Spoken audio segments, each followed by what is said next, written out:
आज जो आम प्रेसमिट डाकी तार मुख्य उद्देश्य थिला कि ओडिशा रे विभिन्न हाईस्कूल पाखापाखि 7,000 ऊर्ध्व सीट वैकेंसी अच्छी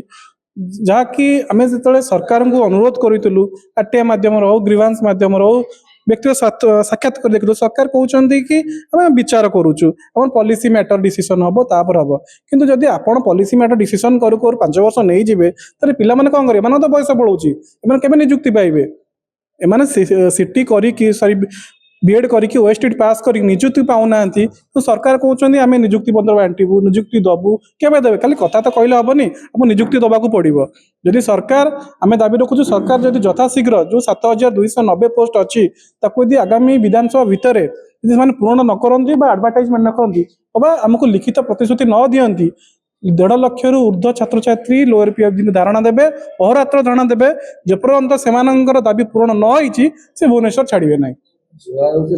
आर्थिक स्थिति ठीक नहीं सेटा तो आम जानूँ सरकार आर्थिक स्थिति ठीक ना सरकार सुभद्रा योजना के बांटुंट अलग अलग योजना कर देखिए डेली डेली बड़ बड़ होर्डिंग मार से पैसा कौट आउची देखिए बारवाटी स्टाडियम पाखे जो बालियात्रा पड़िया अच्छी बड़ बड़ प्रोग्राम हो से पैसा कौट आसी केवल शिक्षकों को पैसा देला पैसा नहीं शिक्षकों को निजुक्ति देला पैसा नहीं तो अन्य पैसा अच्छी मुख्यमंत्री मैंने भल भल जाए बुलूँ हेलिकप्टर से पैसा अच्छी से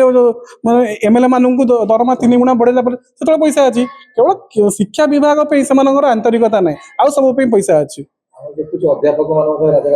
से कथा कहले से शिक्षा विभाग से अध्यापक हूँ से प्राइमरी शिक्षक हूँ से हाईस्कूल शिक्षक हूँ कारण एथे कौन हो जानी रखिए एथुर किसी इनकम सरकार होनी रेवेन्यू आसुनी केवल सरकार खर्च करुँच अलग डिपार्टमेंट रे पैसा सरकार लाड़ा किसी पैसा पाँच